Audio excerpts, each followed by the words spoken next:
I'd like to welcome everybody out to our City Council work meeting for Wednesday, February 13th. First thing we will go is a review of tonight's agenda. Any items that we need to discuss for tonight's agenda?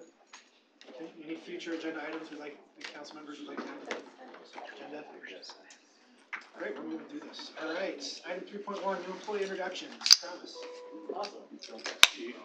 Thanks for having us out. Taking a few minutes to get to know some of our new employees. We're excited with the growth of Herriman City and actually the talent and skills that we're getting through our application process. So we'll have the two administrative services ladies stand on up. So first we have Ashley Glines, and she's come from her supervisor. Ashley Glines works in customer service, assisting our public with utility payments and water accounts. She handles the public with professionalism and care. She's a great team player, and we're excited to have her on our team. And I gave them a little bit of a heads up to say something they enjoyed about Herriman as well. So, a couple things I like about Herriman. I live in the city, so I'm really close. And I really like the atmosphere here. Since I started working here, everyone's super friendly, nice, and helpful. I haven't had any bad experiences with anyone in the city. Thanks, Ashley. Yeah. And Allie Escobar. Allie is a part of the customer service team. She has a background in government, serving as a legislative intern for the Utah System of Higher Education, and she has a bachelor's degree in political science. Shortly after starting, Allie asked to assist with the Herriman Youth Council and recently accompanied them on their day at the legislature. We're happy to have Allie as a part of the Herriman team and expect great things from her. Hi everyone, I'm Allie. It's something that I like about working for Herriman City is the commute. It's just 2 minutes if I'm driving from home, but if I really feel like I want to walk, it's 10 minutes. I like Ashley. I like the atmosphere here. It's pretty nice. Everyone's really nice, and that's it. Thanks, you. Next up we have Rose Powell. Rose is a great addition to the events team, events technician. She jumped right in and did a great job with the Yeti hunt, which has been widely popular. We're excited to see how her ideas and creativity can keep adding to our events. I'm Rose. I really enjoyed doing the Yeti hunt. I got to go around to all the local businesses and talk to all those people, so it was great at making relationships. All right, next up, Caden Webb. Stand on up. So Caden started out with us as a seasonal in the Parks Department, and he was doing such a fantastic job that when the streets spot opened up, he applied for it, and we knew his work ethic.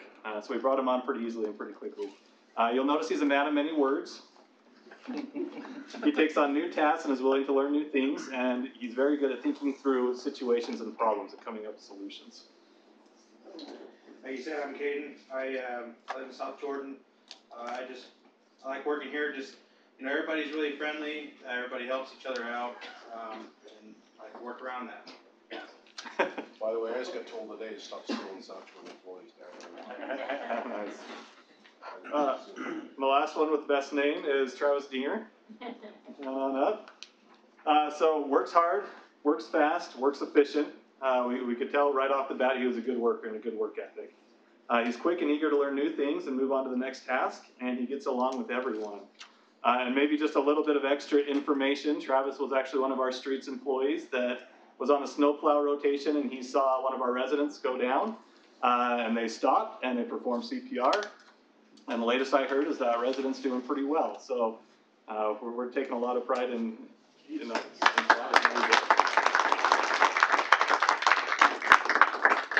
be coming back for a chance to meet. So now you get a speech. That's good than fixing it. I hope that. One thing I like about working here is the new things I've been learning and just meet new people.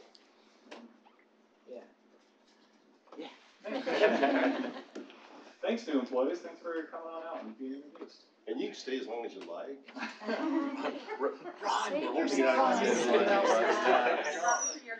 That's just amazing. You guys If you want. Be appropriate. We won't be offended, we promise. Well, thanks for coming to work at Herriman. Welcome to the Herriman family. Thank you. Thank you. Congratulations. All right. With that, as they leave, we'll move on to another item. Let's have a discussion relating to employment market trends.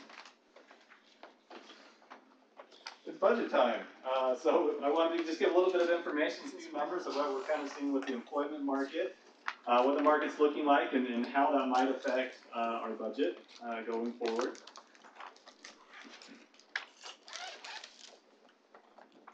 So the biggest thing that we're starting to see is the unemployment market, and that's affecting how we approach our recruiting, how secure we can be in getting employees and getting the skills that we need.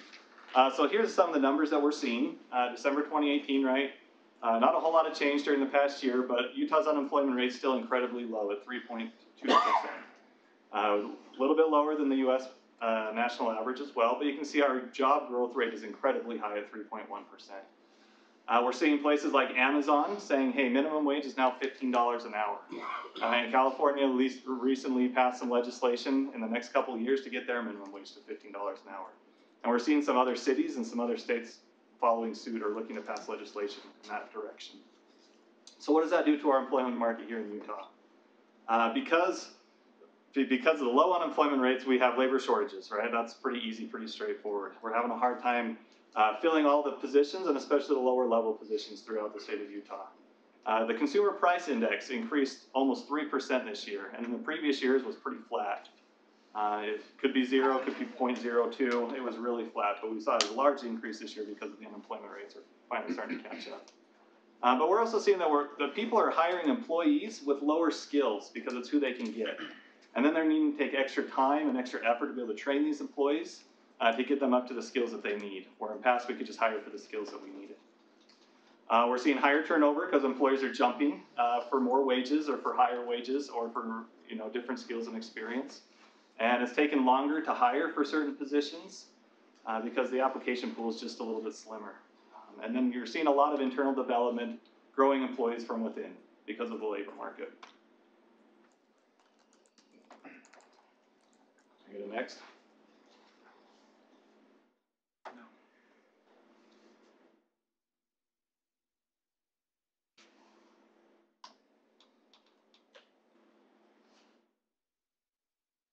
Okay, so our compensation strategy, and we brought this up a little bit before, but we are a city government, and we need to make sure that we are being cognizant of the funds that we spend. We don't want to be too aggressive. We want to make sure we're using things wisely. So that makes sure that we need to make sure we get the skills that we need for the positions that we have, and some of them are pretty specialized. But we're able to do that. We're able to do that, first of all, because we are Herriman, and we have a strong culture, and we set that strong culture. Our compensation strategy has been to pay at market. We don't want to pay above market because we feel like sometimes that costs a lot of money. But we feel like we can gain the skills that we need and the employees that we need by paying at market again because of our culture and also our compensation strategy, which also includes benefits and opportunities for growth and progression throughout the city. So just some background information of what our application process is starting to look like. Of course, we're getting pretty familiar with our police department. But our police department, when we opened up those positions, we had 25 officer positions. We opened it up for only 2 weeks. We had 167 applicants for our police positions. And given that we actually had to pull people out, we had to let people wait for about a month because we weren't quite ready to have them start yet. We started the recruiting process and said, yeah, you're hired, but we're going to have you wait just a little bit before we can get you on board. With all that and the unemployment market, The comment I'm going to make that, and Jared remembers this, that was requested by UPD to ask us to go ahead and do our hiring process so they knew who might be leaving UPD. We did have the courtesy of them, and we got the employees to let us do that. It wasn't our idea to say, yeah, you're hired, but wait. Right. Good. But it does create, the problem is, right, when we wait that long, a lot of times people start changing their minds or start overthinking things a little bit. But we really only had two people after we interviewed them say, well, maybe this isn't quite the best fit for me. But that's pretty impressive after 25 job offers and after that amount of time. And it just goes to show how strong our culture is and how strong our leadership team was to get those people on board. And the amount of applicants that we have. When other agencies are saying we can't hire police officers, ours just blew up. It was great. The other one is public building inspectors. Those are sometimes the hardest to recruit positions throughout cities right now. There's just a lack of skills and people don't want to go into that field. But we recently opened that up. We did open up for 3 weeks again because it is hard to recruit for it, but we already had 27 applicants.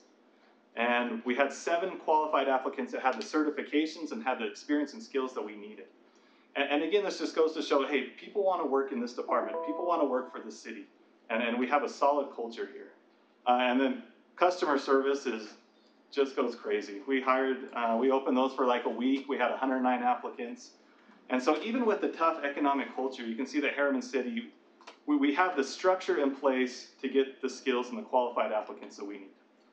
How many positions for each of those were we hiring for? Building inspector. So building inspector 3, we just had the one opening. Part-time customer service, we just had the little one opening. But there is a compensation philosophy out there, and I bring Catbird in every once in a while. I'm getting reports that your morale is too high. Happiness is nature's way of informing human resources that you're overpaid. There is that philosophy, and there's my HR joke for the day. But we do go into a lot of depth and detail and spend a lot of time setting up our compensation structure and plans. A lot of this began back in about 2017 when we got an external market company involved, and they began to align our pay grades and our compensation structure, and that was the Hay Group. So that did cost us a little bit of money, but it gave us a good starting point about where we're at with the market. From there, we do annual market adjustments depending on where we see the market going. And so initially, 2018, we saw a huge increase for engineers. The engineering skills and talent just went really high. And then we also saw a need for water department. The chemicals they deal with and the amount of scope that they deal with just moved the market up. And then building inspectors, of course, you can see, again, they're just hard to recruit for. GIS, with their skills and experience, and you can see how great our GIS team is. And I put HR on there because every year, I do my due diligence to make sure human resources is well taken care of. We look at that every year. So 2018, 2019, what we're seeing, and again, this comes from things like Mercer, who's an outside compensation agency where we gather data and we pay for data from them. As long as TechNet that pulls information from other cities.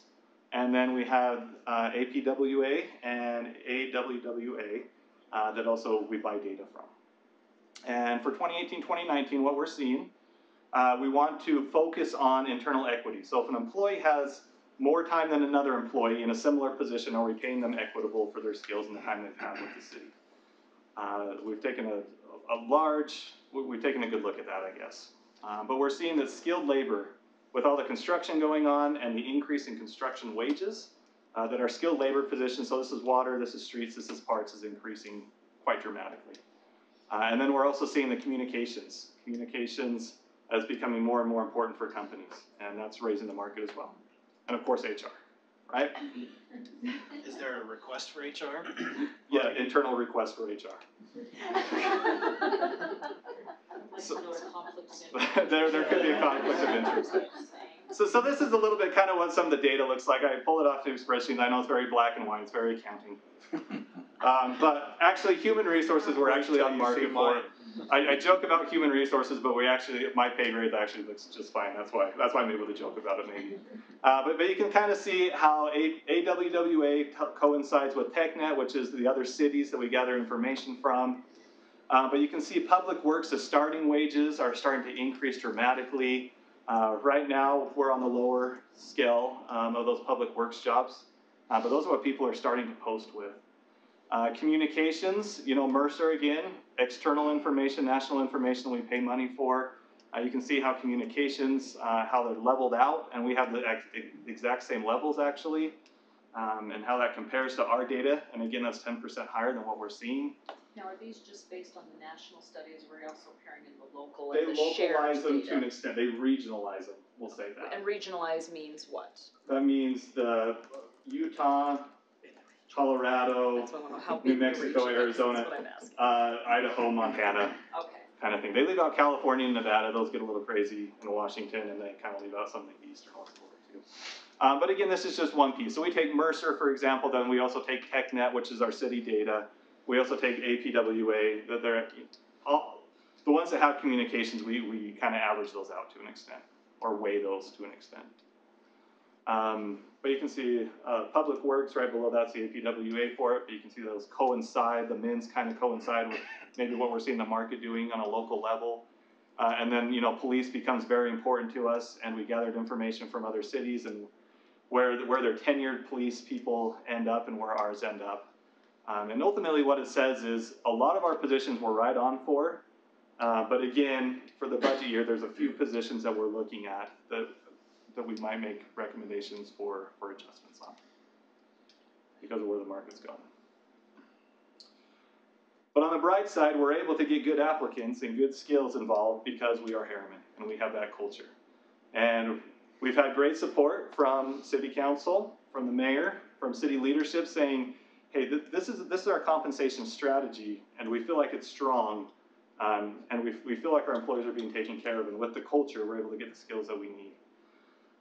We do offer, I think we're competitive. You know, it doesn't mean we're leading the market, right? But it means that at the market, once you take everything into account, I think we're in a good spot as a whole. We get great referrals from employees because they enjoy working here. Our compensation package, I think, looks really good. HR, we've tried to decrease the time to get interviews in so we can make offers quicker and so we're not losing people to other cities. That quick turnaround time. So HR hopefully is not so evil. And here's Capert again. I can't raise your salary level because you don't have 10 years experience with Java coding. The guy says nobody has 10 years with that experience. It's too new. You're just being evil, admit it. And could you please shake your head back and forth instead of spinning it around? Because HR has some witchcraft going on. But any questions about some of the trends that we're seeing, some of the compensation trends that we're seeing?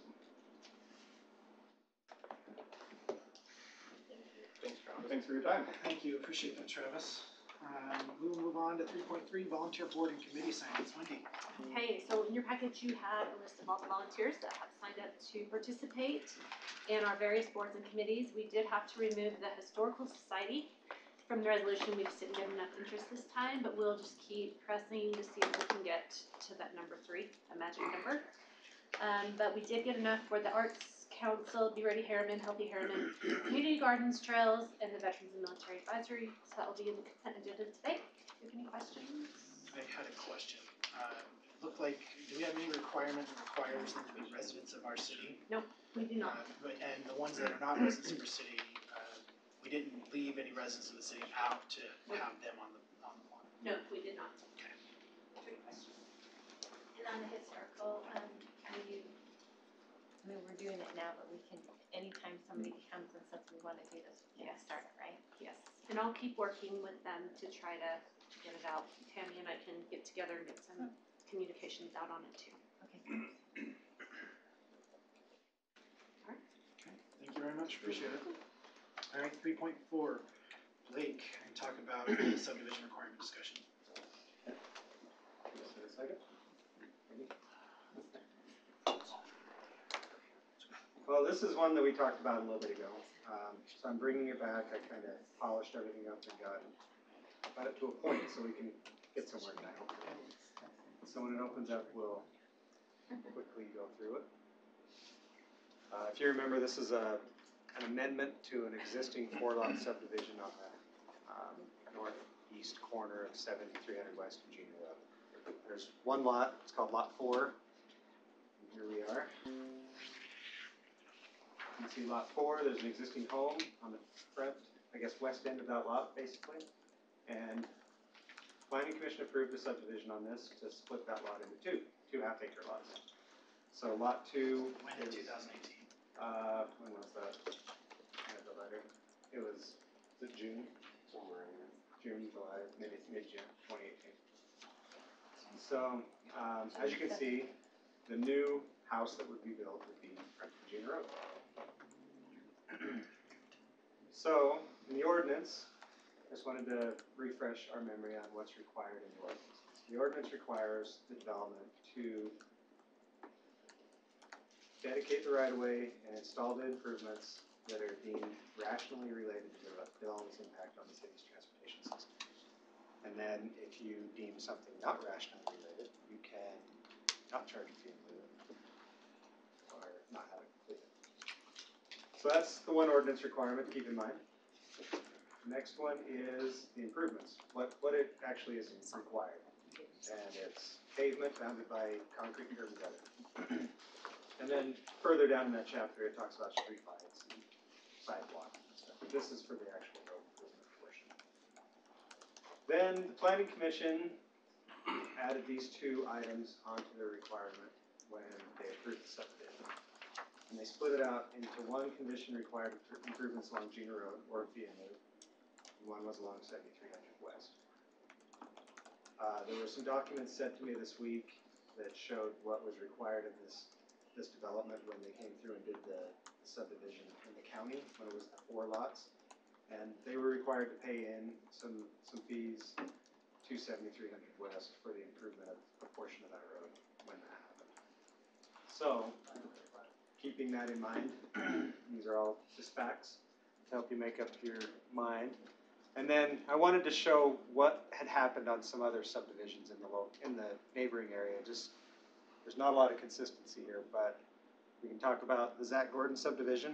He was required to install a rural road cross section, which didn't have curb and gutter, had a gravel borrow ditch, and 26 feet of asphalt. Can you throw in the years as you're at least close enough so we can understand These are all disparities that are happening? I'll do my best. I didn't put the years on this, but Zach Gordon, I want to say, was 2017. Yeah, there has to be. So they're all fairly recent. Middlestat was a little bit before Zach Gordon, so he might have been 2016.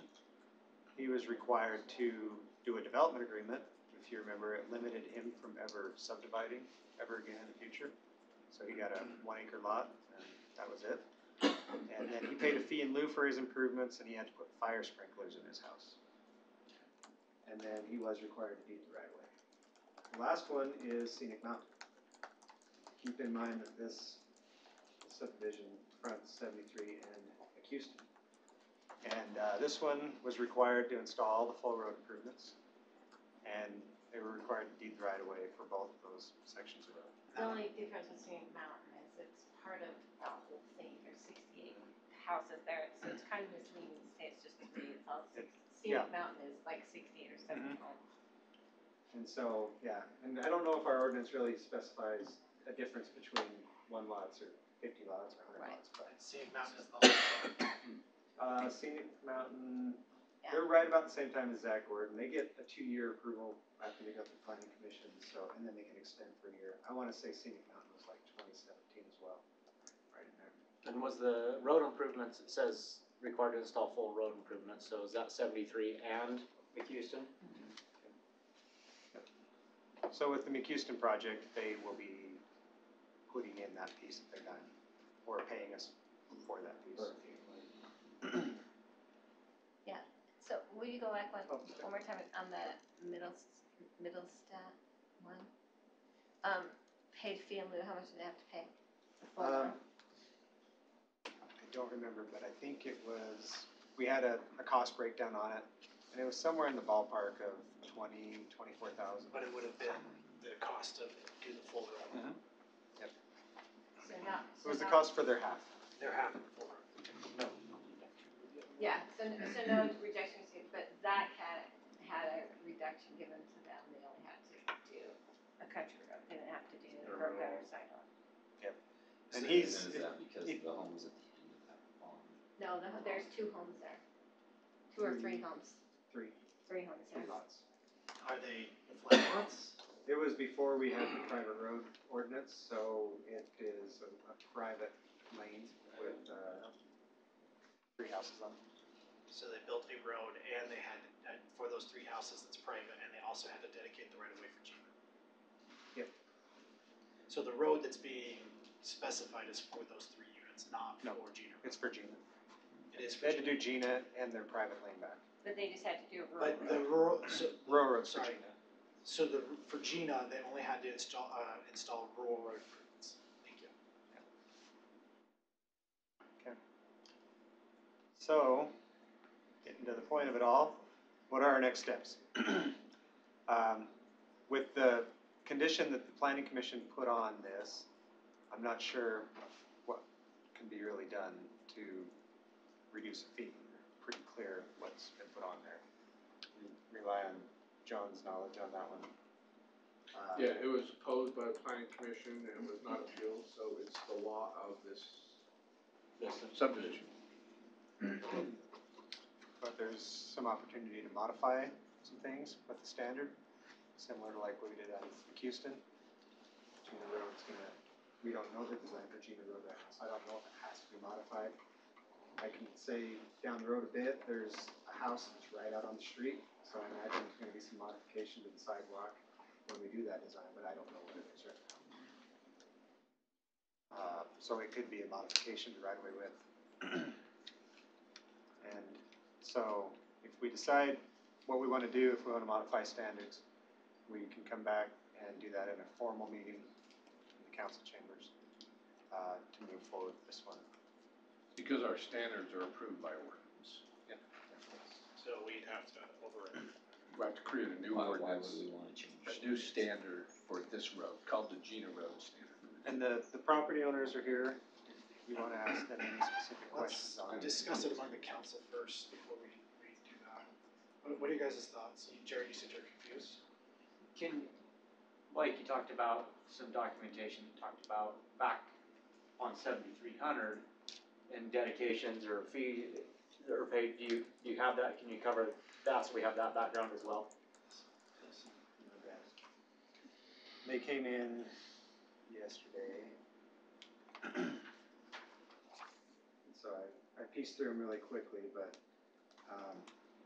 there was some requirement to deed right away for 7,300 West and requirement for some paving.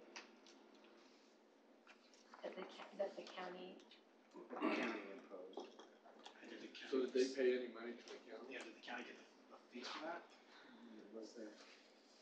Because imposed and paid are two different things. It was assessed later on. Assessed later on. So For the road? yeah, for the original contract, it was to be paid later on. The original agreement was to. Was it ever actually paid? Yeah, it's paid. Yes. There was, for road base and asphalt, and they got an exception to curb and gutter because they were in a remote agricultural area, it says. And when was that? That was April 26th, 1994. So we were agriculture area.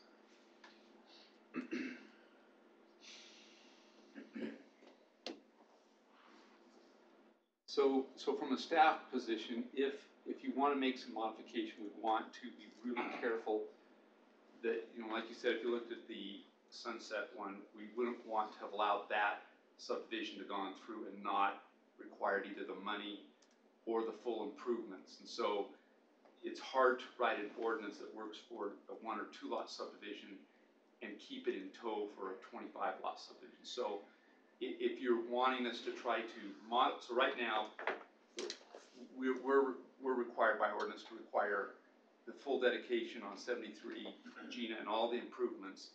If we want to try to find a modification, we'd have to look at something to bring back to you, can't remember the planning commission or staff level. Was 73 actually dedicated to the county then? 25 feet from the center line was dedicated. So not the full width, But their portion was actually dedicated. That was a requirement. And so it's our It comes to the city. Public It right-of-way. was public right away, so it's So it's city property at this point. So what are we being asked? Because when it came before, the question was, are we willing to waive any fees, etc.? I know where I'm at on that, but now the question seems to be, can we do anything because it's gone through We can modify the process. standard to reduce the impact on resident, I guess is. So explain to me what, I guess that's what I don't understand. What's the ask? Now, because the ask has totally changed. What is the actual ask? So the ask is, do you want to modify standard to decrease the cost? To what? What does that entail? What do you mean modify the standard? Do you want to minimize the requirement of dedication? Do you want to change What's being the type of requested? curb and gutter? Do you want to? What's being requested by the For applicant? overall ordinance? What was required by the applicant? No, what's being requested by the applicant? They don't have a specific Right. request. What they originally wanted to do was not pay for any improvements for this lot Okay. and only pay for this. But I Okay. don't think with planning commission requirement We could do that. that is possible at this point. Which, and I understand where the planning commission's coming from, and that's kind of where my kind of long-standing take on this is to maintain the integrity of these developments. right, so it's different than what was initially, As I plug into it, that's what we've come to find. is that, first of all, we can't do it because the planning commission has already ruled on it And it wasn't appealed. and it wasn't appealed. That's.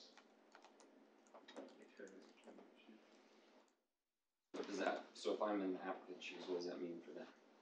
If we're saying our hands are somewhat tied this way, we're not gonna go change the entire code of ordinances, et cetera, for one law, can they reapply? They'd have to let it expire, I believe, right, Don?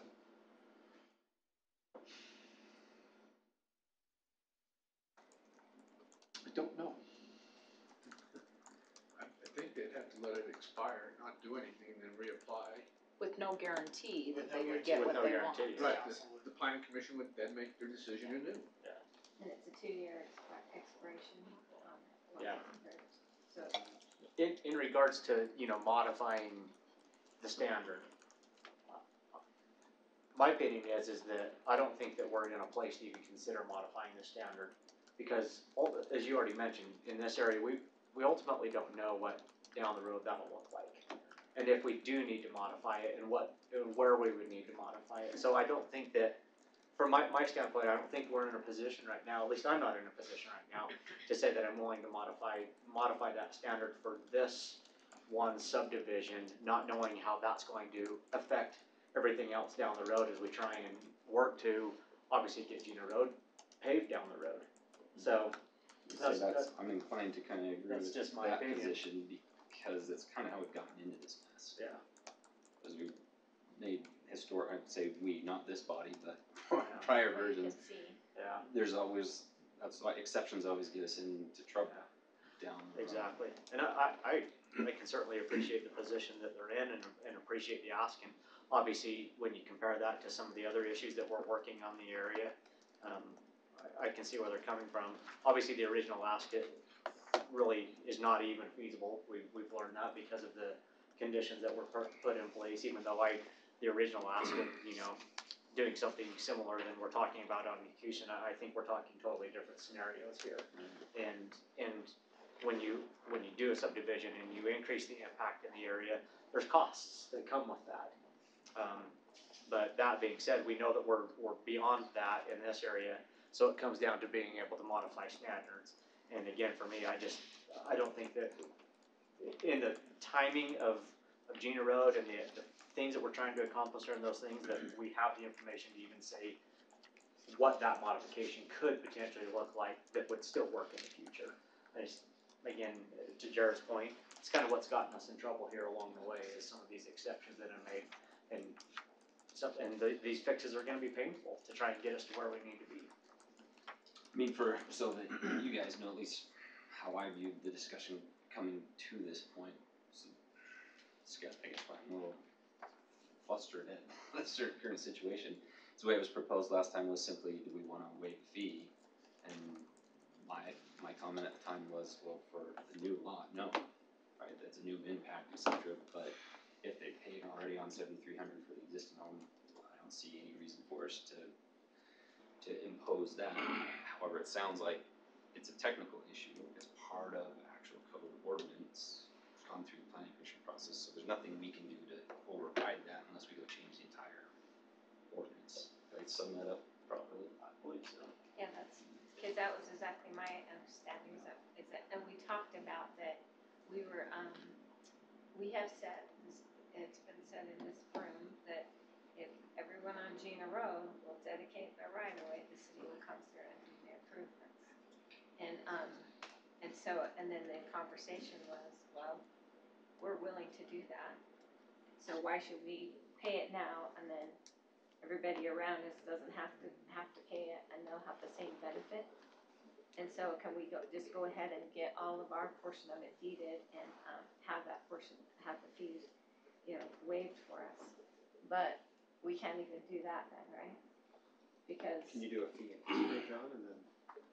I think we could do a fee in lieu. I'm just thinking, we just think out loud here for a minute. If they paid some money towards 7,300 West improvements, I think that should be a credit to the fee in lieu, I would think. Would it be a credit to the fee in lieu for lot 1 and lot 2? I don't think it doesn't really matter to me. I think because they're both the same party, aren't they? Because that's what we're talking about, those two, we can't look at them as just lot 2 is its own. It's a subdivision. It's a subdivision. So we're looking at the whole thing. Yeah. And I wouldn't object to giving them a credit for money they already paid, because it wouldn't be fair to pay it twice. And that's where I said is a credit I wouldn't have any problem seeing credit for, fees that were already paid to the county, cause they came, basically that benefit came to the city when we incorporated.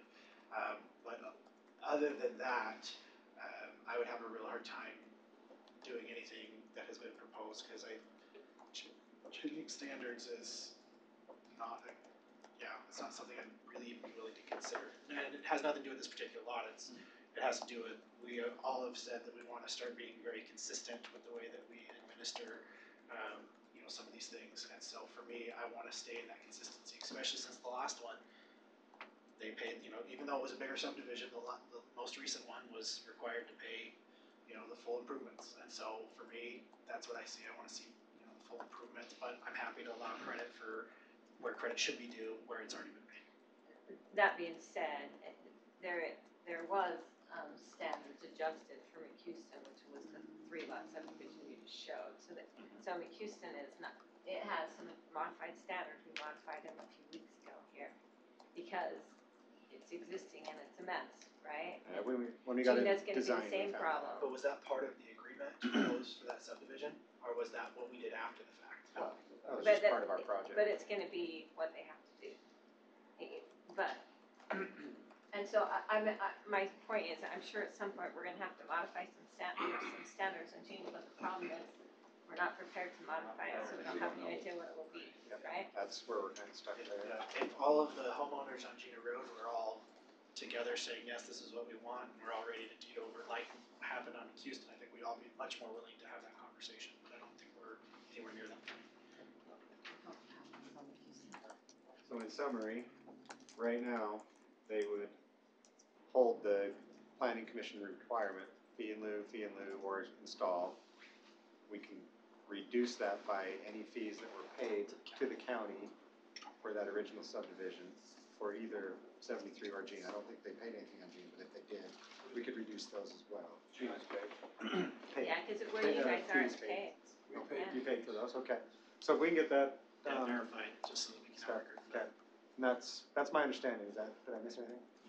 Okay. And where these are, it's paved in front of lot and 1 and 2 on Gina, so do they have to redo all of that, or do they just have to pay the little section to their curb and gutter? We would probably be looking for a fee in lieu at that point, because anything you install. And the credit that they got was for that asphalt, so if we're just looking at, curb and sidewalk, for me, I would expect them to pay that entire amount, because the credit was for the road, not for the curb and sidewalk from the county. And so you're almost just like cutting that piece off and just saying you need to improve the curb and sidewalk. And we can go back to that requirement. Well, I think it's just simply what the improvements would cost minus the fees that they've already paid. Because the improvements are pretty spelled out. Gina Road is the half road asphalt, curb gutter, sidewalk, street. Right? We could maybe look at that because some of that has been installed.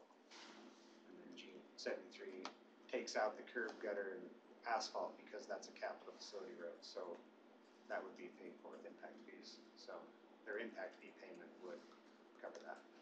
And they would get that back. And the impact fee only gets paid for lot 2, because the other one already has a house on it, and it's paid building permit. And that's the credit back to them, right? Impact fee that they reimbursed it, right? Depends what they put in. Yeah, the impact fee is only gonna be $2,100, so the road improvements will never exceed that. And you can look at what that means, like half road asphalt. Okay, cause there is existing road there, asphalt road where they're at. Yeah, it's probably 70% what should be there from the half to where they're at. Yeah, so that would reduce their costs too, right? Yep. Could I ask a question? Is that allowed? Generally, we don't in this particular meeting. I'm happy to let you ask a question as long as we keep it very short so we can get to the rest of our meeting. What's your question?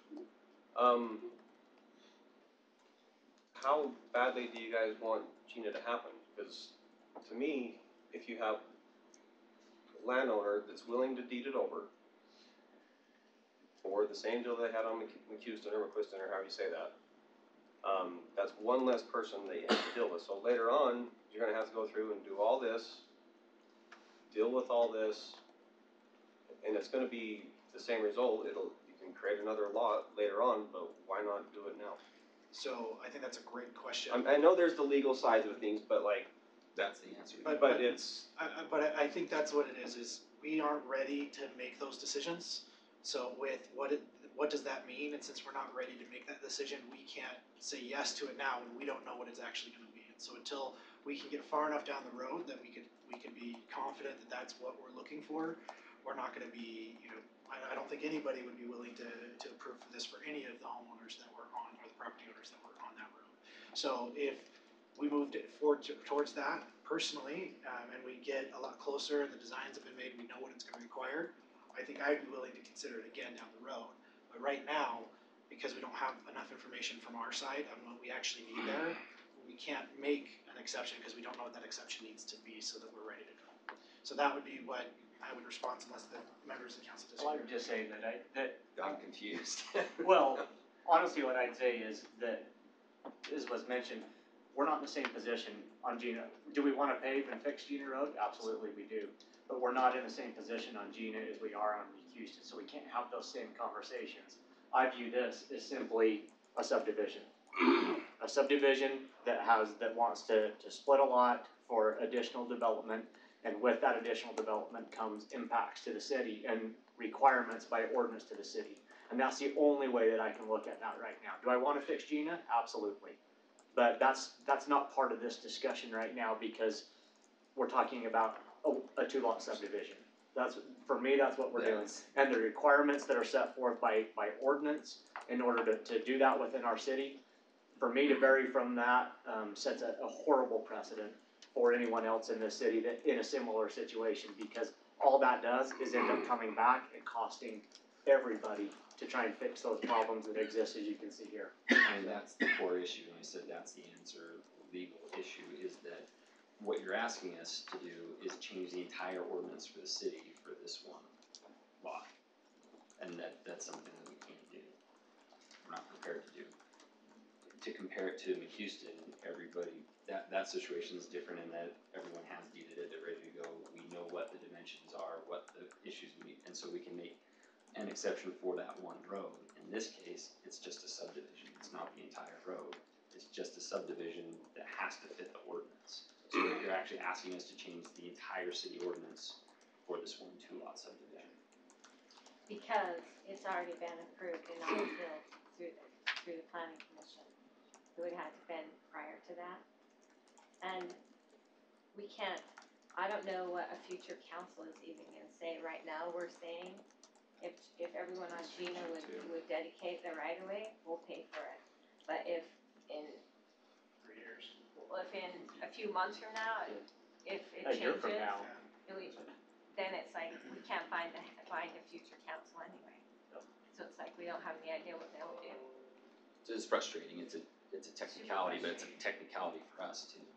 So we recognize that there's probably some frustration here, and we hope to continue to work with you as we move forward. But I think council's made their direction fairly clear to staff, and so we'd ask you to continue to work with them. And if there's more further questions, please bring it up to them, and if we need to have this discussion again, they'll let us know so that we can try to resolve anything that we can. All right, any further questions or discussions on this item? Okay. All right, we will move on to Gina Road Maintenance Agreement discussion. Blake. Speaking of Gina Road.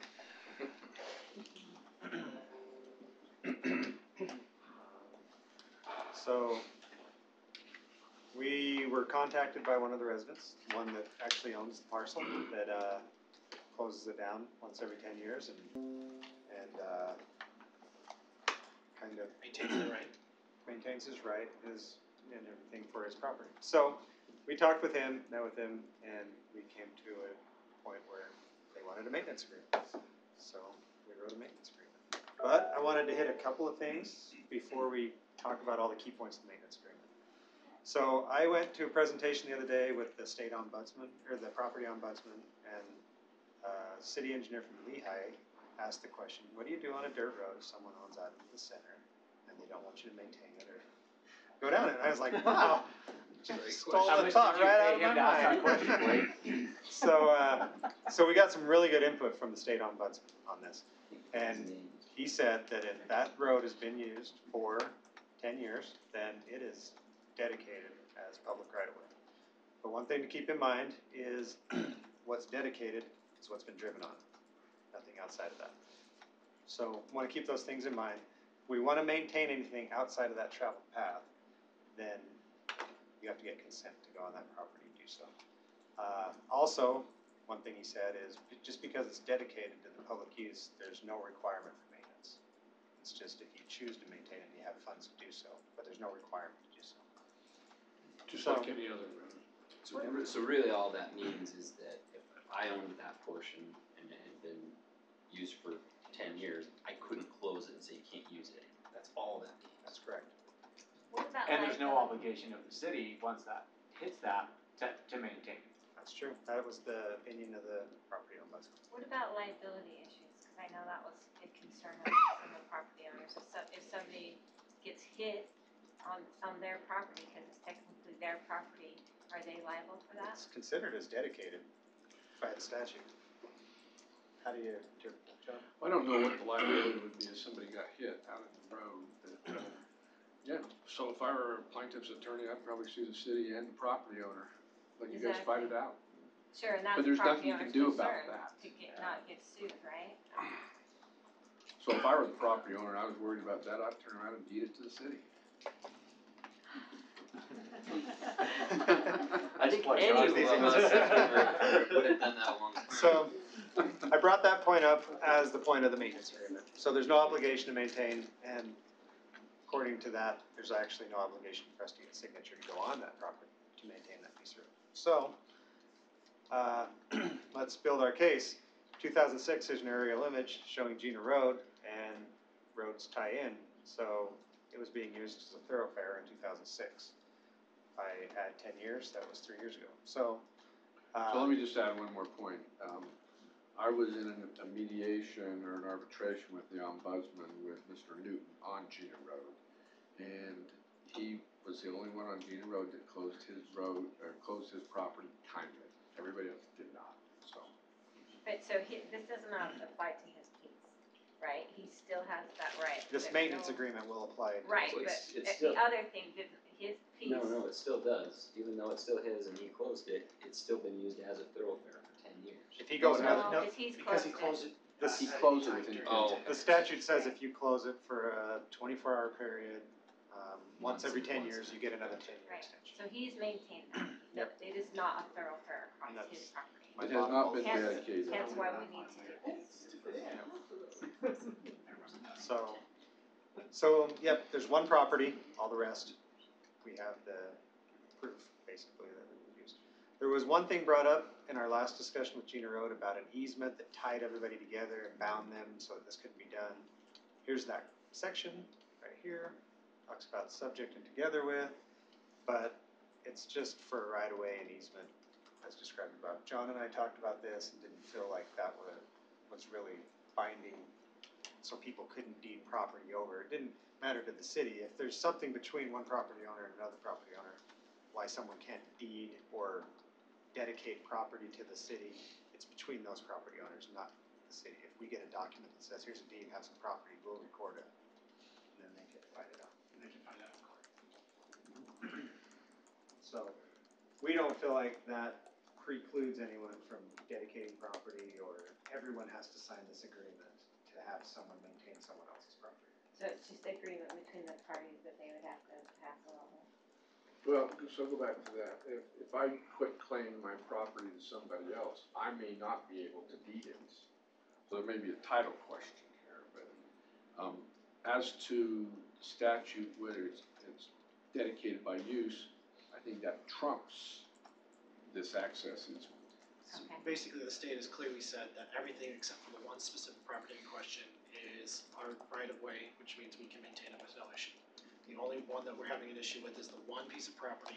This maintenance agreement would specifically allow us to go onto that property and maintain it without a signature request and without prior notice, so that we can go maintain the road through that. Even though it's still private, we could still access it and maintain it. Is that what we're trying to do? We'll get to the points here on that. That's exactly what we're trying to get to do. So, the agreement key points, now we're to the meat of the agreement. only required to have one signature, Robert Newton's signature. Everyone else has been dedicated by use. The agreement only allows for the maintenance and upkeep of the existing road, no permanent infrastructure improvements, which I think is fair on their side. I wasn't asked from the other owner, or the other party. There's, the agreement actually allows for public access, vehicle and pedestrian across the property for the term of the agreement. We wanna make sure we maintain that. We don't wanna maintain a road and then not have anyone use it. Just say that if we go and maintain the road, the property owner can't go and dig trenches back into it. We could have that in, it's a good point, that they can't modify the road. They can't block. This wasn't the one that dug the trench, but you're very good point, so we can have that in. We had that. But if we do that, and then everyone needs to sign it, because it wasn't his, it wasn't this property owner. But he's the only one that has any right claim to, Yeah. any Yeah, claim the to be one able to do If that. we really wanted to fill that trench in, We can fill that trench in and actually bring an action against them for damage to a public road. Okay. So we could put it in, but it's not necessary because it is public by right. but we could Well, also, not we could, Newton is the only one. Right. that We would agree. need it. Right, And if he'll agree not to dig a trench on it, that would be great. okay. I think if we're gonna agree to maintain it, and put the cost into it. There should be an agreement not to damage it. we'll put some language in there that says no dips bumps can be No added by degrading the the- property owner, yeah. that the city has to have jurisdiction over what happens to that section of road or something. It says, when it says no infrastructure improvements, is there any language in there that prevents and this is kind of the same thing, prevents them from removing infrastructure that's already there? I don't know if there is, but if there was like a culvert or something underneath for water or irrigation, I wouldn't want him coming in and ripping it out down the road. And I don't know if there is or not. There's anything there. I don't think there's anything, there might be water line There's underneath water across that line. property. I don't know if it's across on the other side of the road or It's not. on the other Oh, side. it's on the other side. I just wanna make sure that we're not getting in a situation where if we're paying to maintain, they're coming in and ripping something out after the fact, Okay. without talking to us first. We'll note that one and put something in there, or something, okay? Good point. And then the other party wants to have opportunity to close the road once every 10-year period. That's actually state statute, so that really doesn't take Okay. anything away. But he gives us notice, it all has to be noticed, State right? statute requires that. He has to go through the statutory process. And then this whole agreement has a 5-year term with an option to renew at the end of every 5-year term. Is it an unlimited option to renew? Yeah. I don't remember. Yeah, it just says 5 years at a time. I would just wanna make sure that it's not just a one-time renewal, that we don't have to do this again in 10 years or have another council Well, do this again if in 10 years. if that's all he'll sign, that's all. Well, so is the renewal his option to renew or is it our option to renew? We both have to. Either one can It's a cancel. new So, agreement. so either one, that's what I'm saying, is to me, this makes it sound like it's a required option, like if either one of us wants to renew it, they have that right. He requested a 5-year term, with the opportunity To get out of the, with, This way an agreement works is both parties have to agree. I get that, but, yeah, I get that. There's one thing I didn't put on here, I just thought of, he wants the city to rent the property, but he said like $1 a year, that's compensation. That's part of the contract that he wants, so it's $1 a year. I don't have a problem with I don't know, is that in the budget, Alan? Can we pay it all up front, so we only have to do it once? Yeah. it. We'll just have it acknowledged that he already. I don't know, I'll have some questions for you about that afterwards. Okay. So, the agreement was in your packet, I'm sure you all read it and loved it, so. It was fun. It's great. If there's anything you wanna add to it, let me know, if not, we'll add the things that you didn't say, anything that you wanna add above that. And then we'll reach out to Mr. Newton and try to pursue signature. The one last thing, cause I know that the statute says only what's been traveled, so in this specific agreement, are we specifying a specific location? So anywhere within that, what we would have considered the right of way, not what the state currently says would have been dedicated.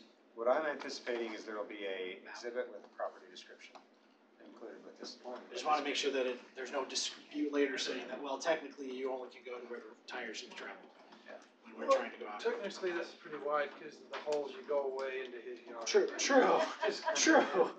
But we'd rather be a little bit more specific and avoid miscommunication, cause it can be interpreted differently, it's guaranteed somebody will. Yeah, you'll get your 30-foot right away based on that. So our hope is, as if you saw in the staff report, our hope is that we can get this in place, and then we can get out in the spring with the new budget, I guess, and we can scrape off the existing material and put a new road base down and put some dust magnesium chloride on it, dust prevention. So there was a resident that was really concerned about that magnesium chloride, by the way. Oh. Because they said that it's worse than salt on your cars, so if you don't get it off, it'll eat your paint off within 3 days. So anyway, just That sounds throwing like a great discussion for them to have with staff. Yeah, just throwing that out there. Okay. I know it's great for the dust. Yeah. But I've never heard that before, but that's what he said. I've worked around it quite a bit for several years with the Forest Service. We didn't have a lot of issues. It's wet at first, but it doesn't stay wet and splash around. It bonds to the dirt. It's actually more of a bonding agent later. So Yeah. be interesting. We can look into this. Yeah, just check on that way because he was quite concerned about Okay. Any further questions or comments? No? Okay, thank you, appreciate it, Blake. Move on to city manager updates. Mayor and Council, we have a lot of CM updates that's kind of come through the last 2 weeks since we put this agenda together, so bear with us. Actually, a lot's happening in your city, but some of the highlights and some good things. Chief Carter, we'd like to talk about a letter that we received from South Jordan. Going with me right out of the bat, huh? It's good news. Okay, good. Get the bad stuff in there.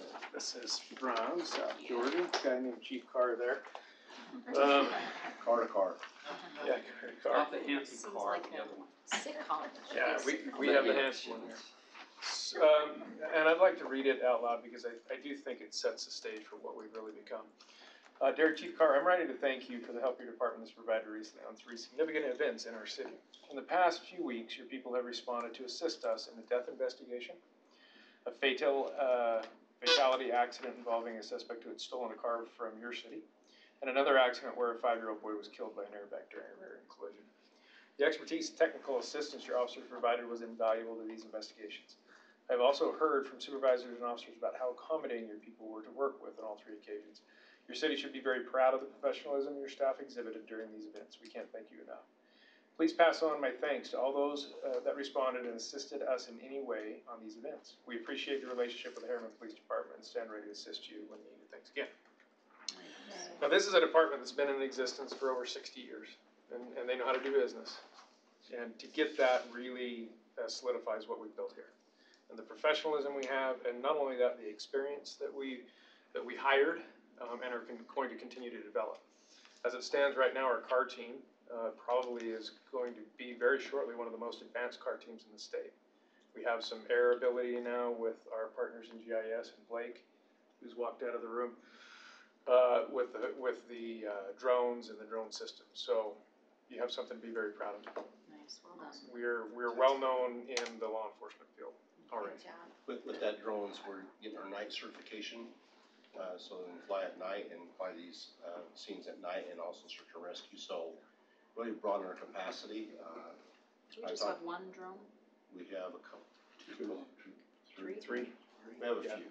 Alright. We haven't gotten rid of any of the old ones. We keep them for other flights, but this will have a different camera on it, and it'll have the ferrule mounted onto it, so we'll be able to do all that mapping in for these accidents.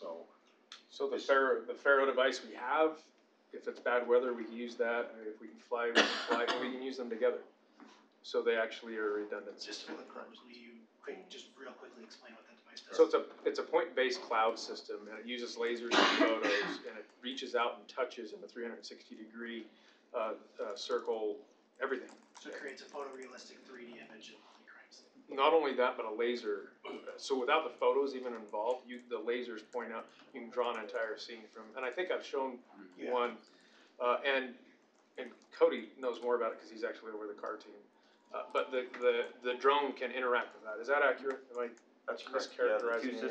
systems are connected and operate interactively. So the images that are captured by the drone camera, we can overlay those with the images that are captured by the ground camera and actually create a full 3D rendering of that scene. Not only that, but the system utilizes mean distance measurements within that rendering, and will actually do things like crush analysis and speed calculation in addition to the mapping of the scene itself. So it's a tremendous tool for us to have. So right now, we're the only ones flying, and where a Faro may take us several hours to move through a long scene, this can actually draw in about 20 minutes, and we can have an intersection open. And the benefit for our residents is that if there's evidence that would be lost once we left the scene, we now have taken pictures of everything and can bring it And up. it exists forever. Yeah. Right, so if we got to totally destroy a road and in 50 years we built something different, that point in time exists forever. Then you can actually walk through it on a computer. We can go to a jury and fly through a scene and show them all angles of it and recreate a crime scene. Chief, a quick question for you. I mean, obviously you've talked about the expertise of the personnel that we have here. But in these, where you've assisted, how much, not only of our personnel, but of our equipment was used to do that? Yeah, and well, literally all of it, because we, in the Tri-City area, Riverton, Herriman, and South Jordan were the only ones with a Faro. We knew that was important during our building process that we had that.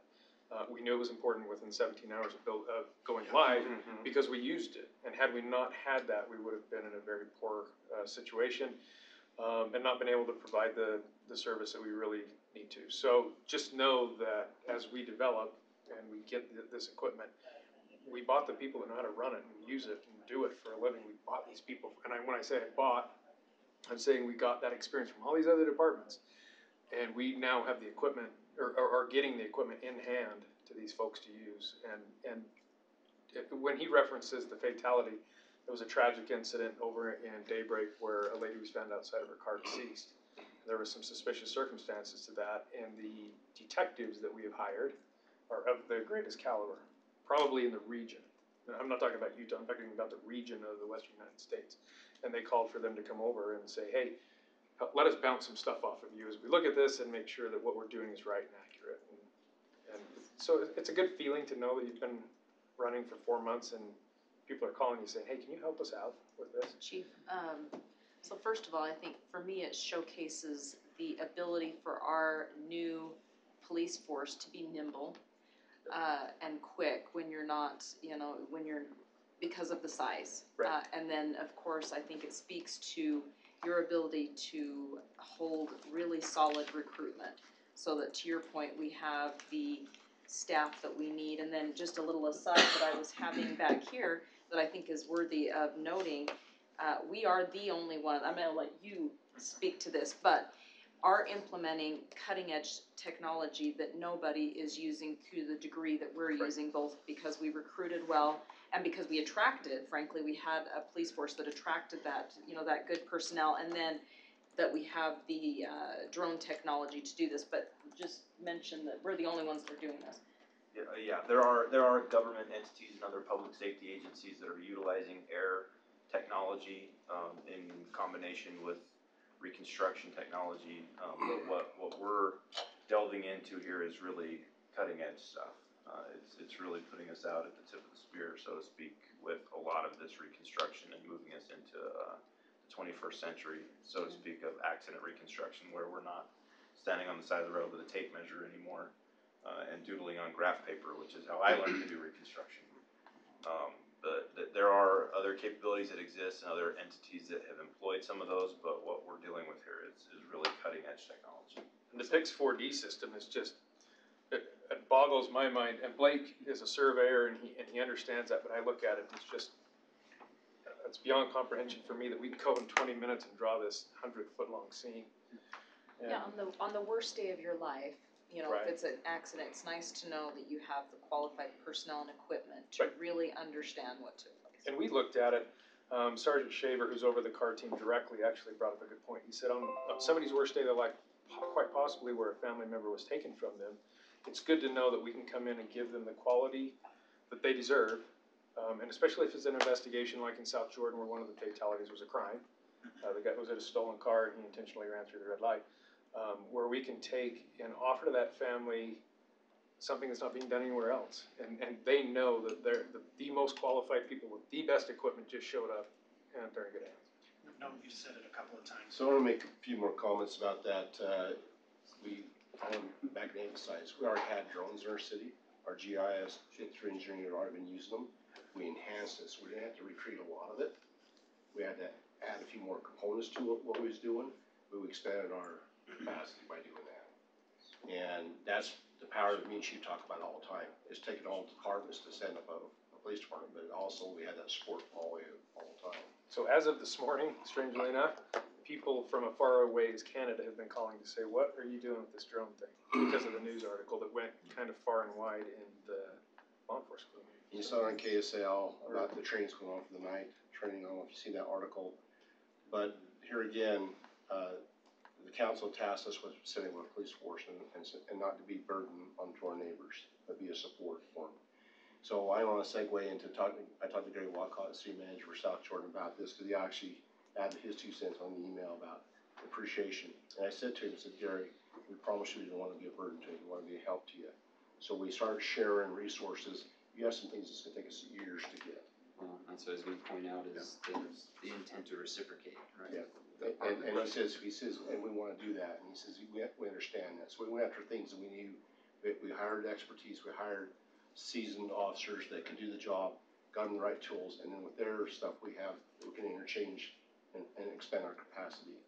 But, go ahead. I was just saying, as Nicole mentioned, the nimbleness, but the culture that we have, you know, to empower our people to go do what needs to be done. The federal marshals right now, they use our dog and our dog solely. I was going to actually bring that up, Hondo. So, and Hondo went, last night, he apprehended for the United States Marshals a gun runner.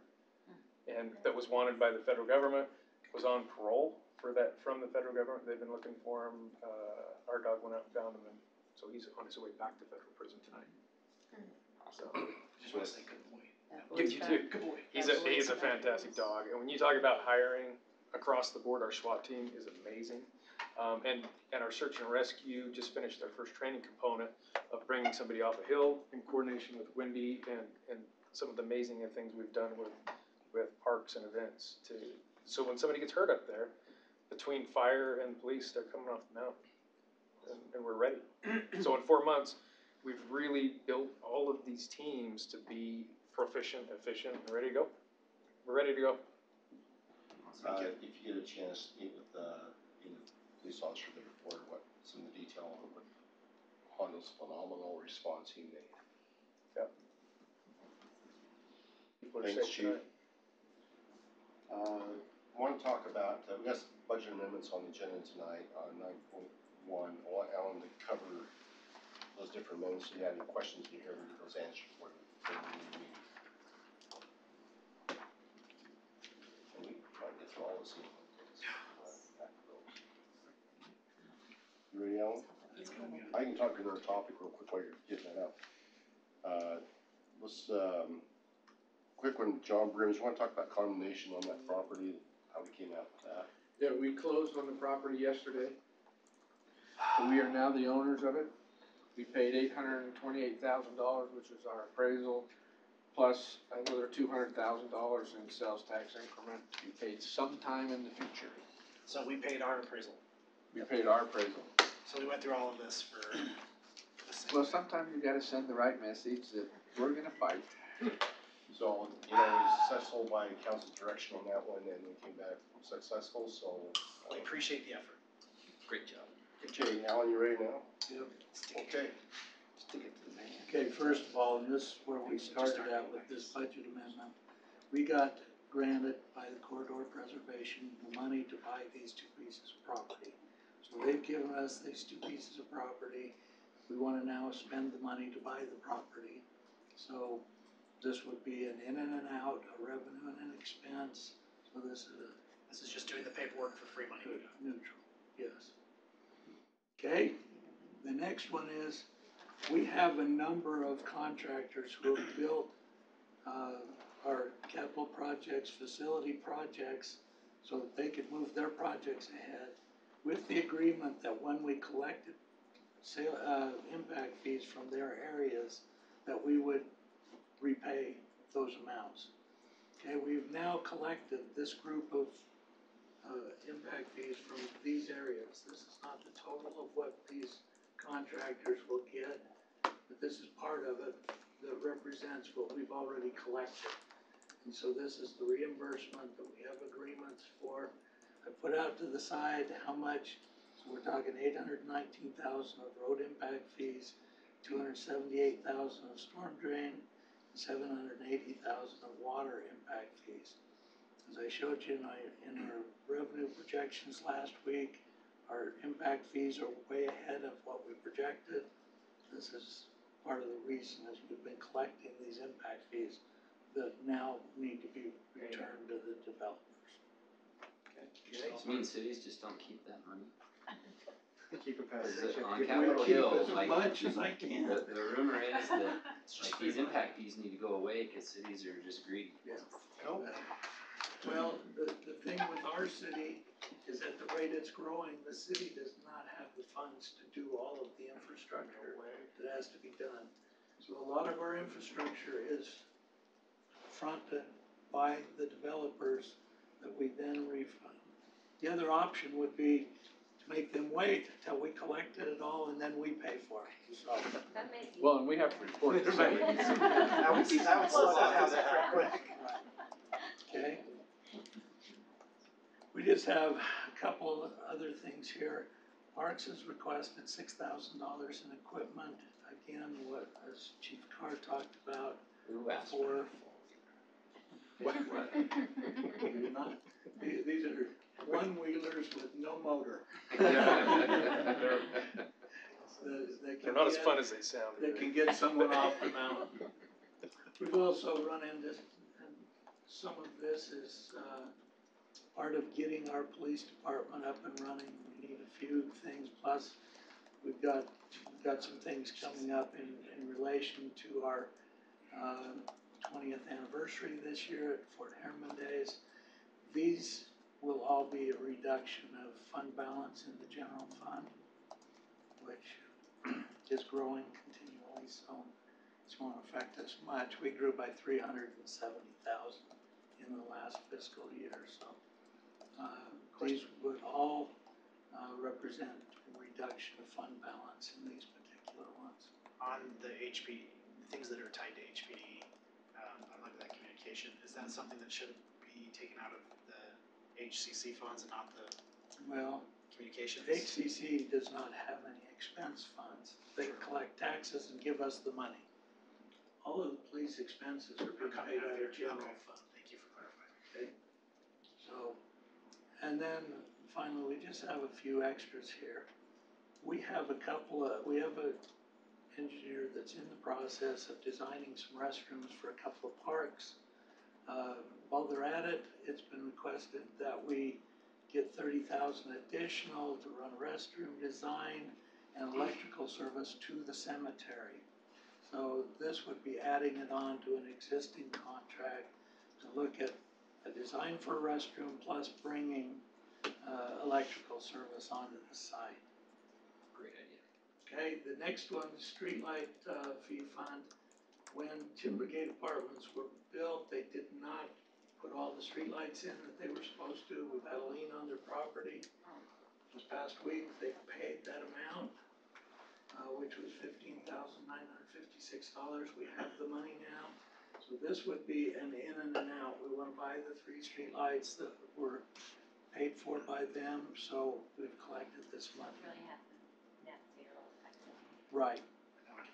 Okay, this final one, 700,000. We got $700,000 from the county for some work that was done for stormwater remediation on Midas Creek. The work was done by Edge Homes, so now they're looking for us to pass the money on to them that the county paid us. So this will be an in and an out as well.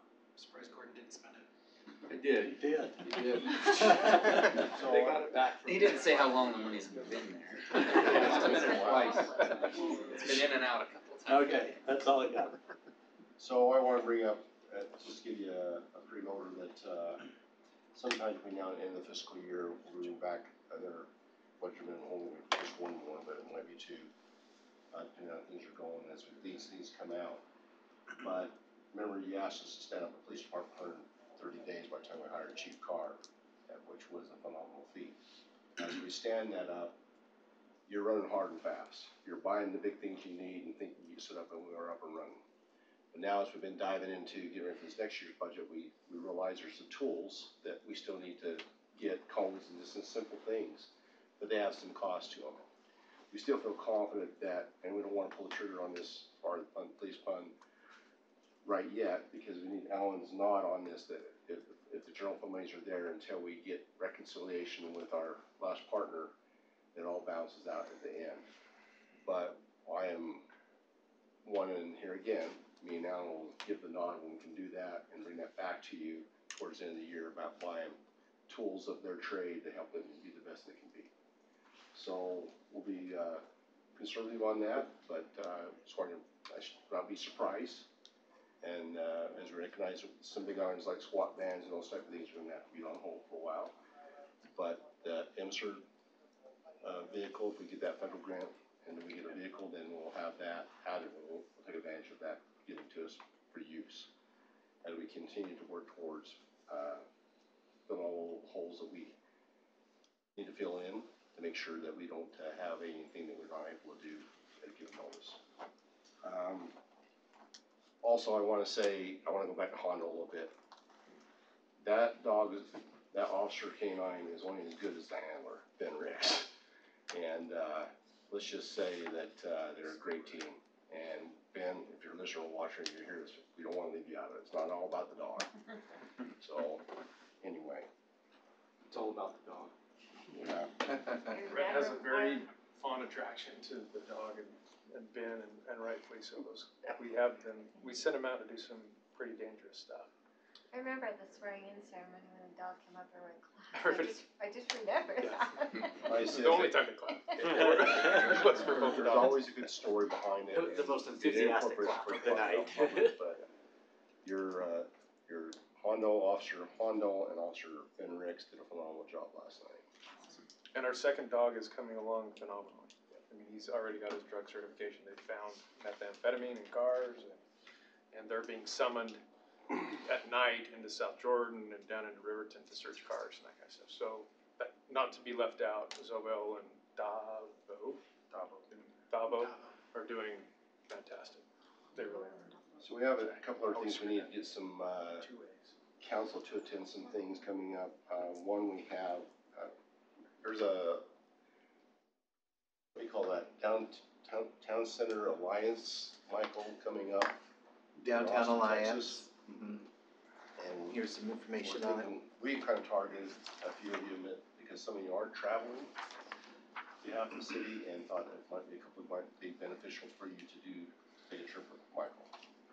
This, by the way, this is the 6th year that this group has coordinated this type of education forum, but it's the first time that they have opened it up to communities outside of Salt Lake City. They believe they've had a really successful program. They have targeted cities that really mirror Salt Lake County. Austin has a very similar demographic when you look at the county demographics.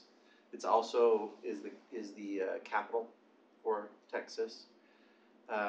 So they have, it'll be a combination of city officials, private development interests, community leaders, nonprofit groups, and the group will be about 70 to 75. Again, this is the first time they've opened it up to people outside of the traditional downtown, and they may even in the future look at having 2 different itineraries or 2 different groups. But so anyway, it looks like it's a pretty exciting opportunity and interesting for us. I'll get with you after the meeting or between meetings and see who has interested in take care of it that way. I know that we got some prototyping heck out of all of you this spring, so, but we kept looking at other bigger opportunities, so. With the town center, we just really want to get the vision that you want. And talking to these people, last year they had 65 people come from Salt Lake.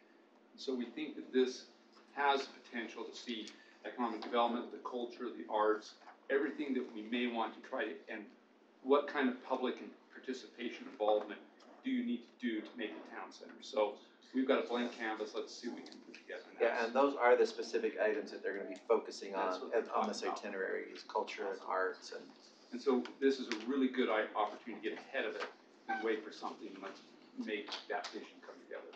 So I was willing to put Mike up to this, saw this, and we gotta get a couple council people, go with Mike and then see what this does, so that's my story. Okay, next thing I wanna bring up, we had an offer by, Herriman High School band offering 2 tickets for one partnership of council, so I'm sure now that Tammy covered the detail of it. Yeah, so they are doing a Valentine's, like a dinner and a dance. They said that it's really like nice and classy, and they put it on. It's at the JATC building in Riverton. But they did offer us. It's actually 1 ticket for 2 people, so for a couple. And I emailed everybody about it, but I just wanted to know if there was anybody that was interested in going. They'd like to recognize a council member if a council member does come, so. If you forgot to get your Valentine's Day gift. Yes, if you didn't get a gift, and they do childcare. They offer childcare if you go. I heard Jared's up for some good dancing. He's ready to do a little soft shoe, actually, So here again, if you don't wanna reach out to us now, just grab us at the sign. We'd like someone to really attend. Yeah, it's a nice offer for them. So, hopefully someone will step up to the plate on that. Gordon, talk about the stallions. Oh, yeah, so Yeah, what's going on with that? they came in and submitted their building permit, so they're putting in the temporary office here, and negotiating a permanent facility up on Kim's property. And at Port Rockwell. Yeah, so we could be the headquarters. What they're also now looking at is we met with their vice president of operations today, and they're looking at their national headquarters, and so we're gonna be talking to them about that as well, so. Just, you gotta hear that, Yeah, good job. see how that comes together. Now that this is still interesting stuff, but maybe not so extreme, we have, I want to talk about Lake Ridge subdivision. Okay. And particularly that Nicolas is coming up to council, it's your district and right in your front yard. So, Backyard. Lake Ridge Circle is the road that runs on the south and west side of Black Ridge Reservoir parking lot. It's the private section of road that's up behind there. And so a resident came in today, and the subdivision's feeling like they're not getting any benefit out of their HOA with private roads. And so the question is, they want to come to the council and ask the council to take over ownership of the private roads. I told them that they'd have to reach out to the council and get that approval, but one of the first things they'd have to do is make sure they can bring them up to the city standard of 53 feet wide, sidewalk, lighting, all the standards. They're 50 feet wide with right-of-way right now. So they could put sidewalk in and meet that older standard, which was what the Rosecrest Development Agreement did allow in some of those areas. So that's just gonna be coming your way soon, I think, as a request. I wanted to bring it up and make you aware of that. So that's been typically how we treat these issues. We've had a few HOAs dissolved, but we always go to the pushing this as bring up to city standards. And some of these HOAs, that gets pretty expensive, so they decided to pay their fee once they can go back and stay with the HOA.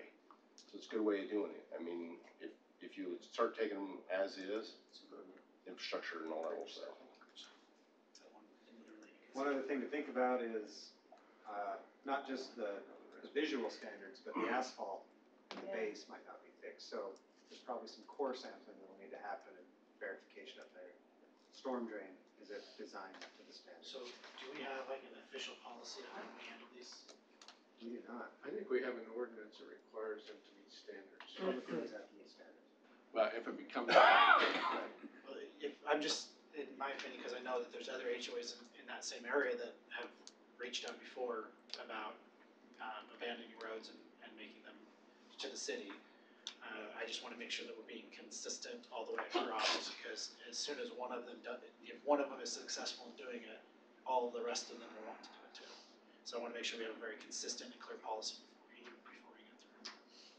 It's my 2 cents. So far, we've never done it, so this would be the first. The policies don't. The problem is, we just think they're gonna start contacting you, because we tell them no, and nobody's been happy with this, telling them no. So we just didn't want you to get blindsided when you said no. That's what we wanted. I was on the planning commission when this one was approved, and we had that discussion. obviously with the developer at the time, so I recognize that it's different between the actual residents and the owners up there and the developer, but we had that discussion and about, you know, that it's really better to go with the city standard, and there were all the reasons why they didn't want to at the time and why they felt like that, you know, it's a nice area, there's no doubt about it, it's nice and it's, you know, a little bit remote, why they wanted, so,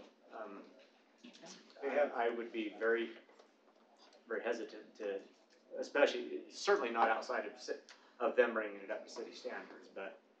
They had two requests, was one, they don't like doing snow plowing. The second one was parking. They are having a tough time finding somebody to enforce the parking. So the police won't enforce it, so they would like to be, if they went public, be included in the parking permit program area. Because they're having problems with parking during Black Ridge. Because people won't park in I'll our just say areas, right we now, for enforce me, it. that's an even bigger. And we didn't, anyway. They made that very clear, that it was theirs.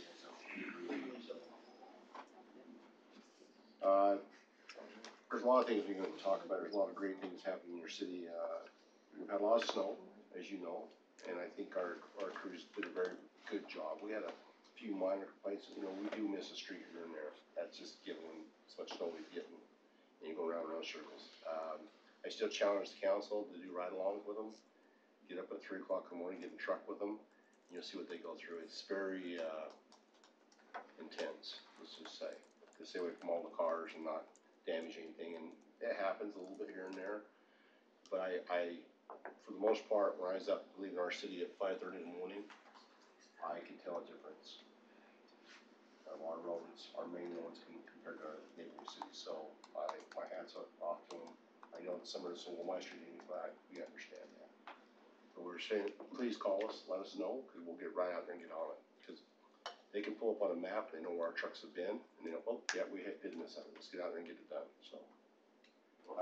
Why was 3 o'clock in the morning the only time you offered us? Yeah, that's because actually, that's what's happening. I'm not, I know, you want, can you give me 8:30? Story about sunset. Does it happen later? I volunteer. So if you're volunteer, we'll bring a 10-wheeler up there and honk the horn loud, all you and your neighbors up. It's later, no, I volunteered for a later time. A later time. Like the designer store. Brown bag it. I don't want you to enter with kind of a rough ride, so, but it is a good perspective, just like all their, seeing how your employees interact and how they, the stress of those things that they do their job. Whether it be our firefighters, our police, our parks people, what they deal with, anyway. It'd be a good opportunity, we're always open to that. Legislative updates, me and Tammy kind of tagging back and forth. Got an exciting session going on. Jared's been part of that. Clint's been involved. Nicole's been involved. I think, and Sherry's been up there too. So, been an interesting season. I feel like Herriman City's very engaged this year on all different levels. We get to spend most of our Mondays there all day, and then we'll be there a lot tomorrow. But Tammy, you want to start running through the list of things we've been tracking really hard and everything we've been kind of monitoring? Yes, so you all know about Senate Bill 34, that's the affordable housing. As expected, it made its way through the Senate, but it will now go to the House, and that's where we expect to see the most upset over it. So we do expect that there will be a request to have added penalties and to increase the amount of requirements. So right now there's a list of 25 things and you only have to meet 2. I just read in the paper a few months, just on the way here, that they upped it to 3. Yeah, they had a third modification. Third substitution. Yeah. Didn't change When much, it though. gets to the House, they're gonna go. Yeah, crazy. It's gonna go. So we're trying to stay close to that, hold some of that, so. The big, if I may, the big thing that keeps circling is that there are several representatives that want to impose penalties, the whole B and C road funds. Right. Yes. Which is just crazy, that's the money we use to actually maintain existing roads. Right. It has nothing to do with, if anything, it's the new development that deteriorates those roads. So the frame of mind up there is just kind of insane. made any indication, Nicole, if it goes sideways in the House, if the league would change their position? Oh, well, they're knee deep in all of these issues and heavy in negotiations, so, I mean, to that point though, it's important that we as elected officials are aligning with our league goals. So we have our own concerns here, but we need to make sure that as we're looking at our concerns, that we're not undermining, particularly as it relates to housing and density and those types of things, because there's intense negotiations going on and they'll continue.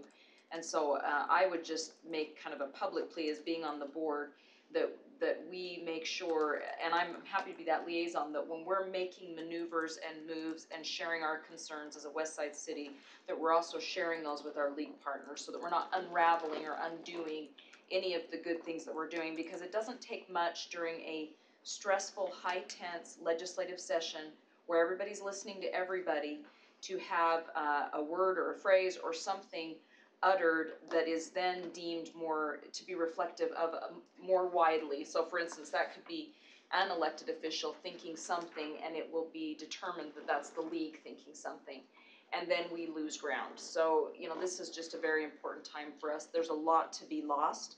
There are legislators looking to take away keys that we need as a city to do the job that we've been tasked to do, which is build a community. So it's a really vital time. I can't think of, other than maybe when we were looking for transportation funding, that was intense as well. But that was more about getting, this is more about someone taking away. So to me, this is more concerning than that, and so very dicey. So with that, you know, we've been up on the Hill and the Southwest Caucus's meetings, Cameron's been there every Monday morning. And so he's hearing firsthand of our position on these bills, so. And we are including him on all of the emails that go back and Rachel, forth so. as well. Good. Go ahead, wanna go to the gravel pit, or you wanna go to? See. We're not going to the gravel pit, just the bill, gravel pit. 288, this is the one, I've heard. Is this a House or a Senate bill? Senate. Who's the sponsor? No, this is House bill, critical infrastructure. Who's the sponsor? Wild. And what's going on there is actually, the way the bill's written is awful. It's gonna take away any local control, and I like the word they're using, critical infrastructure materials. Again, it's tying to housing, and then again, taking away the roads, ability yeah. of a city to do what it needs to be done with a user in its city. So the league's definitely behind us on this and opposing this bill. Also, we wanna get validation. We've been hearing it might be put on pause or hold. I've been talking about making a moratorium on it, but in this case, we're staying close to it. So if they do put it on pause, they said it will be a heated summer. They will get through the summer, so we'll be working hard and heavy through the summer if that happens.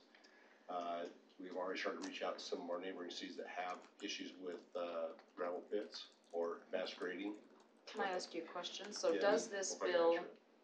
what's that? Hopefully I can answer it. Well, it also, it could bounce back and forth between you and Gordon, because we have a gravel pit Right. Yeah. in our city that we have been dealing with for as long as I can remember, and some out of compliance issues. So when the gravel Can I pit. talk about that in the closed session? Okay. We think we know what you want. Can I ask this a different way? So take it out of the scenario and just say, does this piece of legislation deal at all with gravel pits being in compliance with the regulatory bodies in which they are supposed to be compliant with? Just generally. Yes, Generally it does. Alright, fine. Generally it does, but yeah, Say it definitely gives them open door. This is closed session. Said enough, alright. We'll talk about the bill. Go ahead.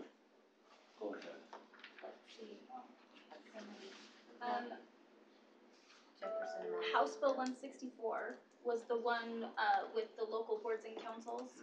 We actually met with Representative Stenquist last week, and he is not moving forward with that bill after hearing all of the concerns. He still thinks that there is a benefit to having at-large on school boards as well as on councils, but he wants to hear more from everybody before he. And he heard us. Had a conversation. Was that last Monday morning, or I can't remember what one of those mornings. The previous Draper City Council. This was last Thursday. Yeah, he took Hughes' Yeah. spot. Okay. So I had a conversation with him too the other day, and he admitted that he knew that this was going to stir up some controversy. And so, I told him he had accomplished his goal.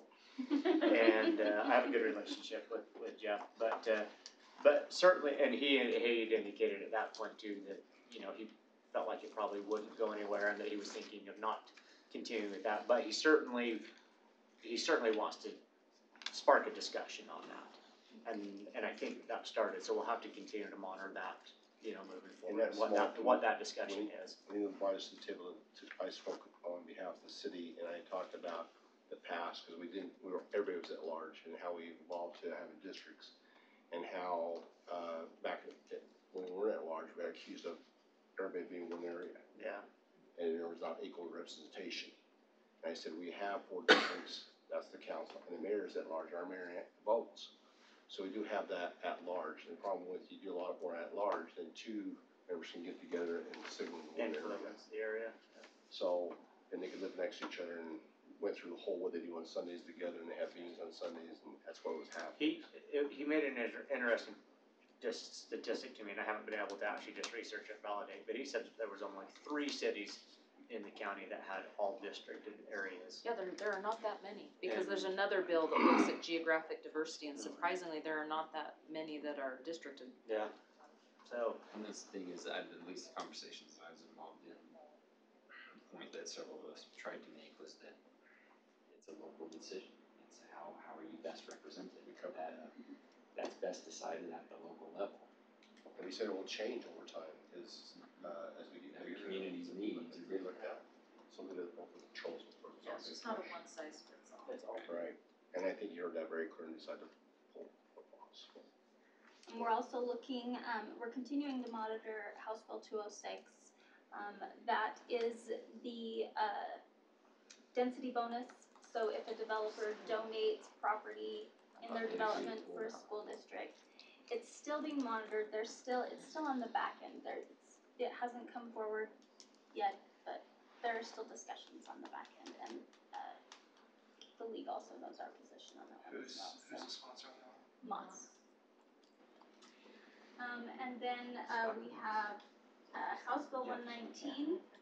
That one is also on hold. That's the one that deals with initiatives and referendums. The league is also working with DAW on that bill to see if we can. On hold, meaning what? It's on hold while they work with the league on some of the language. So it just, they expect it to come back. They're negotiating as well. I'm trying to think of which other ones we focused on this week. You can probably speak to 129. So yeah, that's the tier 2. Obviously, that's one that's, I think, important to every jurisdiction for the tier 2 retirement. This bill proposes, the current tier 2 retirement is at 25 years, 37.5%. And so this proposes to take that to at 25 years, 50%. One of the things, and Chief Carr can certainly speak to this as well, is that we're seeing a decrease in applicants, a decrease in the ability to recruit, and for those in the tier 2 system, retain, because of that lower benefit retirement. I heard a statistic the other day that about 40% of the workforce that on the front side entered into tier 2, which began in 2011. About 40% of the workforce has moved out or on to different employment as a result. So one of the key issues is the ongoing funding for this. The bill right now proposes that the first year is funded by the state, and then the second year would be some from increased state liquor sales tax, some from the increased insurance premium tax, and then the remainder going to the cities. And there's certainly some divided opinions on that bill out there. Some of the legislators, and I know Lincoln Fillmore being one of them, that says that He thinks that this should be a local cost, of doing it, but there's 30% of those in the tier 2 system are state employees too, so. If I may, I think one of the things they're afraid of as well is it opens the Pandora's box to the entire tier 2 system. Right, cause teachers have Potentially, teachers yes. have some claim and stuff, but I think it's easy for us to look at police and fire and say, yep, that it needs to be there, but that's definitely part of what we're Absolutely. looking at. Is Absolutely. And were that Pandora's box to be opened, it would be unsustainable. Right, and that's what the league is That's what looking they're at, is worried the about. sustainability of. And there's some discussion about the funding mechanisms and where that would come from. And there's pushback on some of the funds that may drive that. Exactly. So, but I do understand Lillenquist spoke In favor. right? Lillenquist, who put us in this Put us in position. this position, who's come out now and said Has come this. out in support of this. Oops. If you look at the tier 2 system in the state of Utah and compare it to the broader US, it ranks 49 out of 50 in terms of. We get beat up. 49 out of 50, so. So we're getting close to going to general meeting, but one thing I wanted to bring up, me, Tammy, and Wendy will be up on the hill first thing in the morning, going through appropriations, meeting with Representative Notwell. Development and labor appropriations committee. Good. And So that's on the night we're of asked for a pretty big request there, hopefully we'll come home successful. That's up to Wendy, right? Got your dance all prepared? Is that everything for? Brett Yeah, we do. John's So is that all John's leading the charge on it. is that all the city manager updates? We're doing city manager updates, we're also, I just wanna make sure, any bill that you think that has been one more, anything that's really concerning to us, I mean, they're all concerning, we're watching many bills right now. And, you know, John watches them, every department head watches bills specific to the departments that affect the departments, and they actually bring those focuses to us, so that we can be poised and ready to be up there when we need to lobby our efforts for or against for Herriman City benefits. Way more time in the capital than I want to. That, I will accept the motion to go out of work meeting, go to a regular meeting. So moved. Second. All in favor? Aye. So council, we need to come back in for this property. And we still have another item.